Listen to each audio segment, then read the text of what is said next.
پیچھے جب میں نے دیکھا کہ میں بڑی اس چیز پہ بڑی امپریسڈ ہوئی کہ یہ آپ پوری دنیا کو کیا ایک ڈینمارک کے اندر کیسے آپ نے کور کر لیا. صرف میں نے اکیلے نے تو نہیں کیا، ہماری جیسے کہ میں نے عرض کیا ہماری پوری ٹیم ہے. مجھے یہ بہت بڑا اعزاز حاصل ہے کہ میں جب کبھی پلان بناتی ہوں، مطلب شاید ڈریمر ہوتا ہے نا، ڈریم کرتا ہے یا تھوما یہ چیز میرا ڈریم رہا ہمیشہ کہ ڈینمارک ہم کونے پہ لگے ہوئے ہیں، لندن جاؤ تو اچھا یہ باہر سے آئے ہوئے تو ڈینمارک میں ہم کیوں نہیں کر سکتے کہ ڈینمارک میں کانفرنسز ہو رہی ہیں، اردو میں کی ہو رہی ہے، پنجابی کی ہو رہی ہیں، ڈینمارک کیوں نہیں کر سکتا. تو پھر پہلی کانفرنس ہم نے کروائی 2005 میں، تو پورے ڈینمارک کو ہم نے اکٹھا کیا، سب کو بلایا.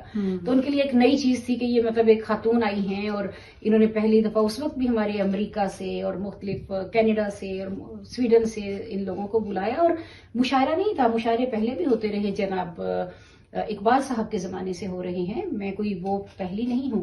ہاں فرق یہ تھا خاتون، ہاں ٹھیک ہے، ایک خاتون ہونا. اور دوسرا فرق چونکہ میرا جو دائرہ ہے وہ اکیڈیمک ہے، میرا بنیادی طور پہ شروع سے اسکولوں سے، کالجز سے اور یونیورسٹیوں سے تعلق رہا. تو ظاہر ہے جب وہ مجھے بلاتے ہیں اور میں جا کے جو مجھ سے ہو سکتا ہے اپنا پیش کرتی ہوں. جیسے میں انڈیا بھی گئی تو انہوں نے یہ کہا 12 منٹ ہمیں دیے کہ آپ ڈینمارک کے بارے میں یا یہ بتائیں اسکینڈینیویا میں.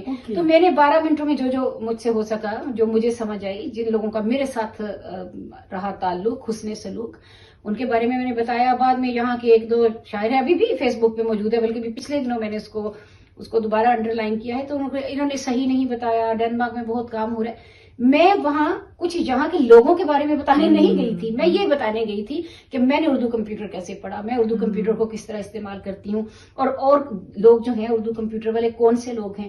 تو وہ بہت عجیب بات تھی کیونکہ یونیورسٹی والے پریشان ہوتے تھے کہ ڈینمارک سے یہ اس طرح کے لوگ کیوں لکھ رہے ہیں. مطلب آپ جو بات کرتی ہیں وہ نشانے پہ بیٹھے ہوئے ہیں کہ یہ صدف مرزا صاحبہ نے یہ کہہ دیا، انہوں نے فلاں کا نام لیا، ہمارا نام نہیں لیا. میں آپ کی نوکر نہیں ہوں، میں آپ کی خادم نہیں ہوں، میں آپ کا ہائر کیا ہوا کوئی مندوب نہیں ہوں. میری ایک اپنی انڈیویجول سوچ ہے کہ میں کس کو کیسے لیتی ہوں. اس کے علاوہ جو آپ یہ بات کر رہی ہیں تو ایک ہمارا دائرہ ہوتا ہے پورا، ہمارے آپس میں کیسے تعلقات ہیں وہ ہوتے ہیں. جیسے دیکھیں محترمہ انقرہ سے آئی تھی ہماری ڈاکٹر پروفیسر حسمان جان، ڈاکٹر پروفیسر خلیل توقار ہے نا، وہ ڈاکٹر صاحب تقی، رضا علی عابدی، یہ سب لوگ ہمارے ساتھ. مفتی بھی تو آئی تھی، آمنہ مفتی، کس کا نام لیں زیادتی نہ ہو جائے. پورے یورپ سے، پاکستان سے، امریکہ سے، ہر جگہ سے، انڈیا سے لوگ ہمارے پاس آئے. تو وہ تب آتے ہیں کہ یہ آپ کا حسن معاملہ اور حسن سلوک ہوتا ہے، جو کہ ٹی وی لنک نے اور ریڈیو نے اور لٹریچر اینڈ کلچر انٹرنیشنل نے، جو سلطان بھائی نے جس کی بنیاد رکھی، میں بھی اس کی فاؤنڈر ممبر میں تھی. تو ہم لوگوں کا ایک گروپ ہوتا ہے، مطلب ہم لوگ بہت ہی ریسپیکٹفلی ایک دوسرے کے ساتھ کام کرتے ہیں.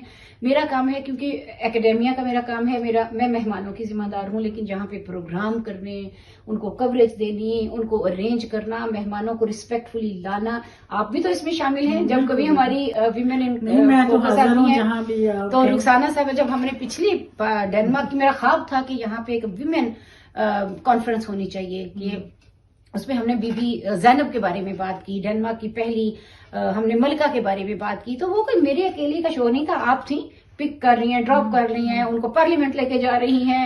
میں گھر پہ ادھر کام کر رہی ہوں، تو رخسانہ صاحبہ، فرح صاحبہ، ڈاکٹر شازیہ صاحبہ، سب نے مل کر کام کیا نا. کہنے کا مطلب ویژن تو آپ کا نا، آپ ڈریمر، میں نے کہا میں ڈریمر ہوں. کہہ سکتے ہیں کہ آپ وہ ایک چھوٹا سا بیج بوتی ہیں، تو باقی ہم پیچھے آگے پیچھے جو ہے وہ آپ کا ساتھ. دیکھیے رخسانہ علی، میں یہی بات عرض یہ کر رہی ہوں کہ کوئی بھی ایک چھوٹے سے گھر کو لے لیجئے، ایک چھوٹی سی تنظیم کو لے لیں، جیسے ویمن ان فوکس ہے، ٹی وی لنک ہے، سہارا.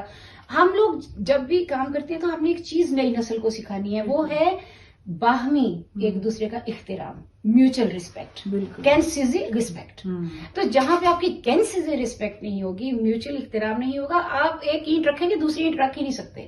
تو اگر ہم 20 برس میں چل رہے ہیں، میں بعض اوقات زیادتی بھی کرتی ہوں. مجھے یاد ہے میں ایک دفعہ سلطان بھائی سے کوئی بات کر رہی تھی، تو میرا بیٹا کھڑا تھا، امی آپ ان سے زور سے کیوں بولی ہیں؟ میں نے کہا میں نے کو اتنی دفعہ ایک بات کہہ رہی تھی، سن نہیں رہے. پھر اس کے بعد میں بڑی کیئرفل ہوگی کہ ہم لوگ آپس میں کام بھی کرتے ہیں، ناراض بھی ہوتے ہیں، اختلاف بھی کرتے ہیں. بہت ساری ہم نے باتیں کی ہیں، لیکن سب سے زیادہ جس میں آپ سب سے پہلے جس میں آپ کا نام آیا تھا، یہاں پہ تلکا مچ گیا تھا، وہ آپ کی شاعری کا تھا. اور آپ کو پتا کہ میری بھی کچھ فیوریٹ شاعری ہے، جو آپ کی وہ سونے والے پنجرا جو ہے وہ میں نے ضروری سننا تھا. تو آج میرے ساتھ آپ بھی ناظرین سامعین یہ سنے کہ کتنی زبردست یہ ان کی شاعری ہے، تو ایک تھوڑا سا ہمیں سنا دیں. جی جی ضرور ضرور، کیوں نہیں. آپ کی تو کوئی بھی بڑی سے بڑی کانفرنس ہوتی ہے یہاں ڈنمارک میں، سیمینار ہوتا ہے، پیچھے سے رخسانہ علی کی آواز آتی ہے، صدف صاحبہ شاعری وہ ضرور سنائیے. تو مجھے بھی اچھا لگتا ہے، ظاہر ہے جب اور یہ فرمائش کرتی ہیں سونے کے پنجرے والی، تو وہ بھی ایک بڑی دلچسپ بات ہے کہ ان کو اس قدر شاعری کی سمجھ ہے، یہ مطلب سمجھتی ہیں کہ ہم شاعری میں اردو میں کیا بات کر رہے ہیں. تو مجھے بہت فخر محسوس ہو رہا ہے آپ کی اجازت سے.